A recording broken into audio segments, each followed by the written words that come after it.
Ça finit par être désespérant. Foin, avoine, blé, ça ne pousse pas, faute de suffisamment d'eau. On récolte au mieux 50 de ce qui était attendu. Mais là, ce qu'on peut voir, là, vous voyez dans nos champs en arrière de moi, là, c'est la hauteur des céréales.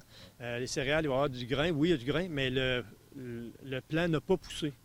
Comme le foin n'a pas poussé, mais c'est qu'on va manquer de paille. La pluie continue de faire faux bond aux fermiers. 32,5 mm en mai, ça aurait dû être 96. 26,5 en juin, ça aurait dû être 107. Et 55,8 jusqu'ici en juillet, ça aurait dû être 87. Le maïs grain et le soya s'en tirent mieux. Les rendements varient d'une zone à l'autre, selon par exemple que les terres aient ou pas un système de drainage.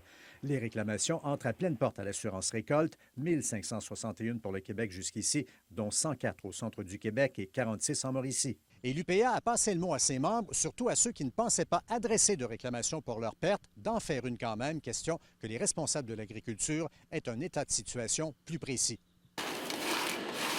En désespoir de cause, des producteurs se tournent vers ce qu'on appelle des cultures d'urgence, en l'occurrence un mélange d'avoine et de pois fourragers. Ça fera sortir de terre une plante assez généreuse. Ce semencier de Nicolet est par contre en rupture de stock. Mais présentement, là, on s'est fait vider nos réserves de semences de pois et d'avoine. C'était la grande demande là, dans la dernière semaine et demie. L'impact sur le prix du foin et de la paille ne se dément pas. C'est le double, 100 $ et plus la balle. On peut parler d'une marchandise qui est devenue très précieuse. Louis Cloutier, TVA Nouvelle, Bécancour.